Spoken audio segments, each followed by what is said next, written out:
Hello guys and welcome, hello and good evening. Happy Sunday to all of you, and guys, welcome to the WEC Weekly here on Le Mans Ultimate. We're jumping into the game. We are ready to do testing for the Spa event that's happening in 50 minutes time. So I have already registered, so the game should have my name written down. We are checking, we are looking. That looks good, that looks awesome. 2 times Tyre, 2 times fuel multiplier. So, as the game has crashed twice on me already, when trying to now make it into the server to do some practice and so on, I hope that things are going to be well right now. Something else that got a bit off is the camera. There we go. So, we got some agua. We have some loading. Can you please now let me join the server? That would be so great. Finally.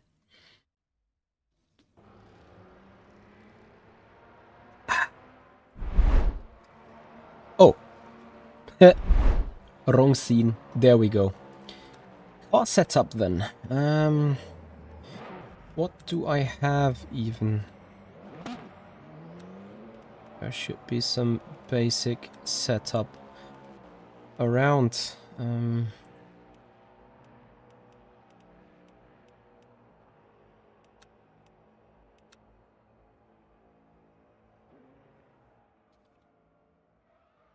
I haven't driven the Ferrari in a while.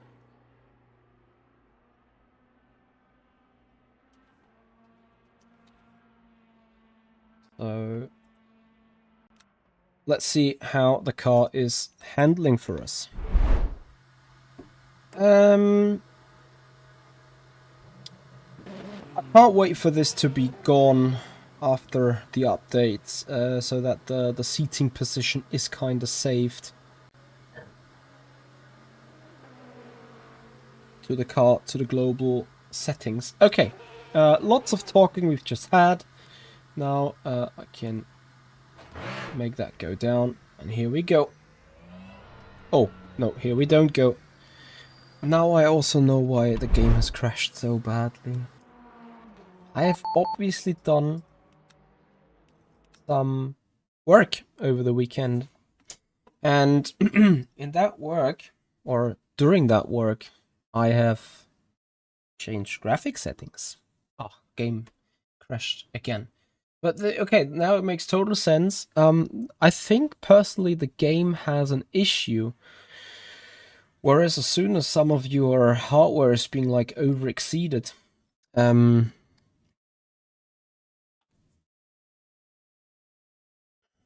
game is likely to crash. So I think we are just at this stage where this has happened.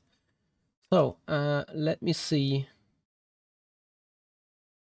G is Simracing. You are suffering the same issue then. Is it a server issue then, I wonder? No post-race effect. No post-processing effect. And in the preset, we please go back to MH10 Racing. Alright, let's try again. Because when I just left the pits, I was like, okay, there was some hesitation, some stutter on the screen.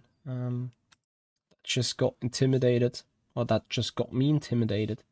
So now this makes obviously total sense. Elton Beetle, Yo-Yo, and Jose Alves. Thank you so much for joining, guys. Welcome for tonight's race.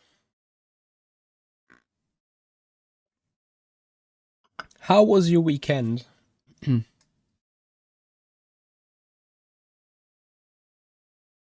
Hope you all had a good one.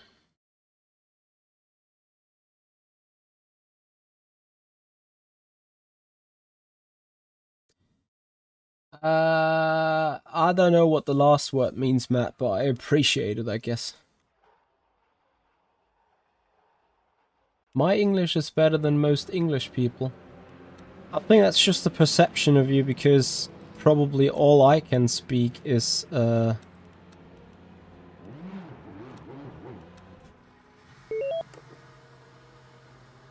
British, like, BCC English kind of thing. Alright, that feels much better. Headlights. So I am out on the soft. So 3 people. Did they just get booted? Oh, oh, they reappeared.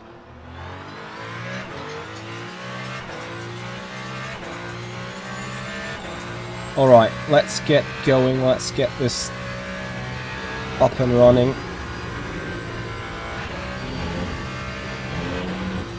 Hey Kevin. Simracing, well done. How many reloads did it need?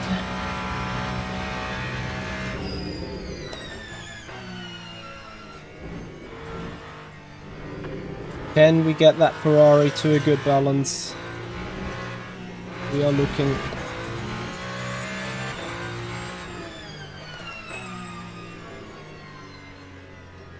I wonder whether my rear mirror is off again in terms of field of view. Anyone had that issue lately with the rear mirror? I think the field of view is once again broken on it. I would love to get it fixed because I felt like I had it fixed before. But then it was, I think, just yesterday or something when I went into the game and it was like, yeah, no, it's still off.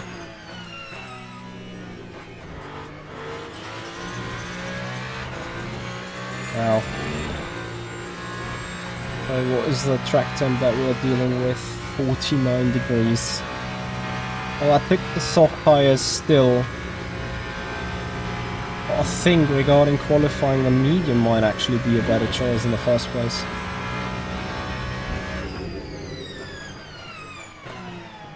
So what have they done there?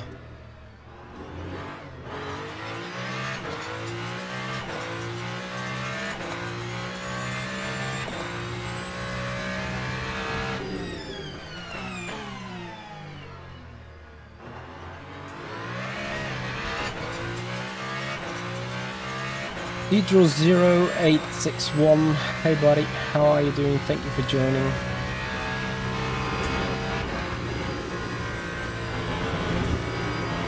How's that old track limit? Dalibor, I'm afraid I do not 100% know what picket means.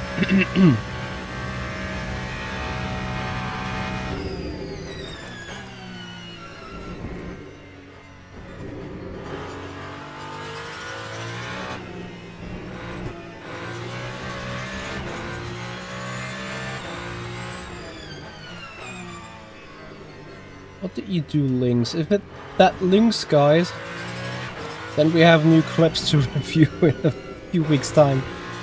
That looked like a malicious punt.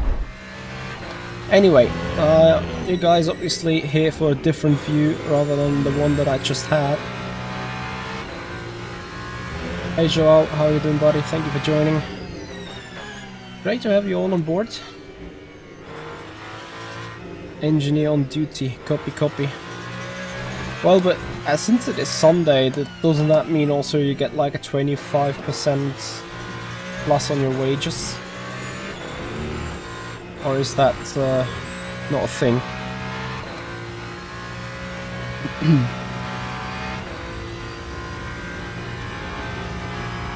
Yeah, you guys are the stream layout police for sure. You guys are usually noting me pretty quick about it.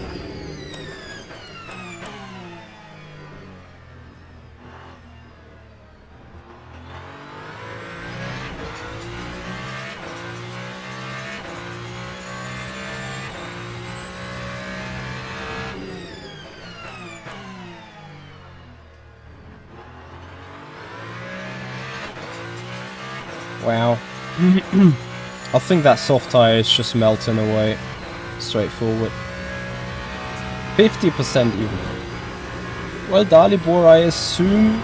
Like, I can understand your frustration about picket situation. But 50% on top of it? Man, I'd love to work on a Sunday. I mean, yeah, Texas and stuff, but still.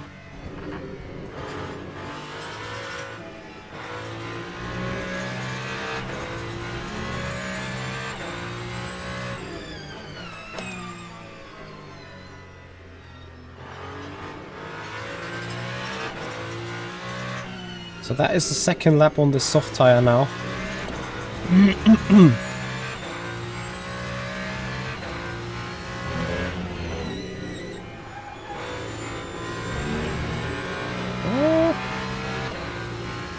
Not even an improvement so far.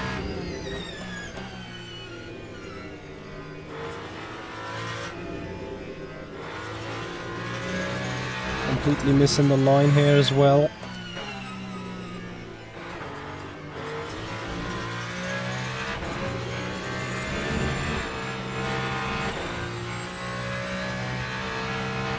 When some people are joining, you get insane join lags and outages of the steering wheel, as we just had one of these once again. Cohen, thank you so much for your follow on the Twitch channel. Much appreciated, buddy. Welcome to the stream. Wow, so here, even in the low speed turns now, understeer, wheel spin.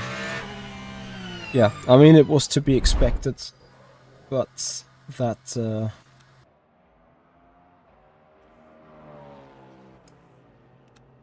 hard tire, that soft tire is not going to work at all. So let's try the medium then.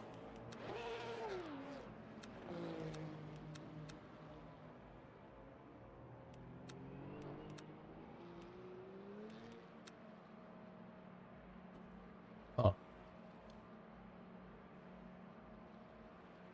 It happens in ACC as well, that when people are joining, you get these like screen freezes and lags and whatnot.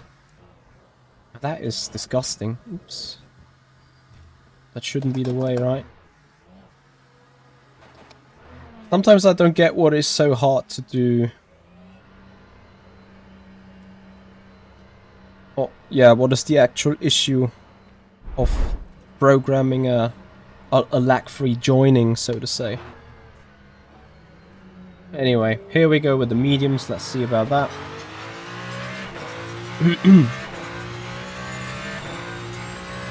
So then race, I assume, is around 47 laps. And guys, I don't know, has ever anyone encountered an issue with the top mirror? My top mirror's field of view is completely broken. If there is someone knowing how to fix that, that would be appreciated. Hey Terry, how you doing, buddy?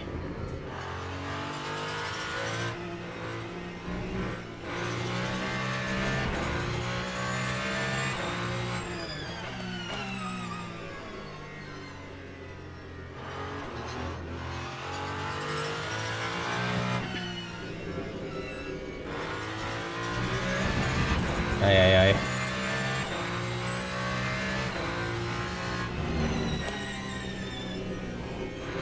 Race pace with 2:01 is going to be 48 laps.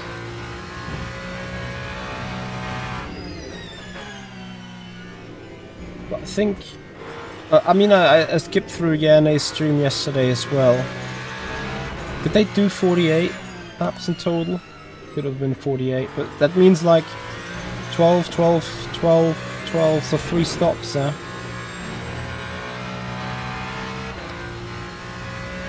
Hey Lyeth.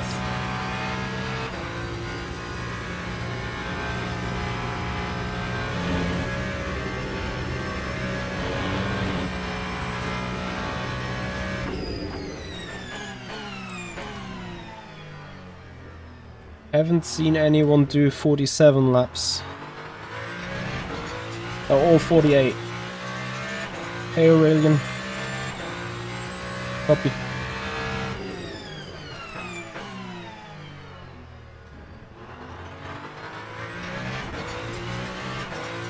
So that medium tire already having a better acceleration out of turn 1, despite this wasn't a flawless turn 1, of course.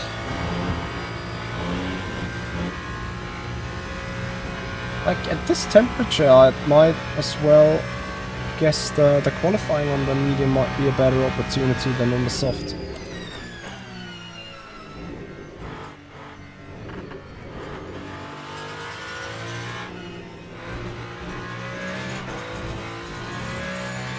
Four stint with the fuel safe. And I guess most people have done 5 stints then.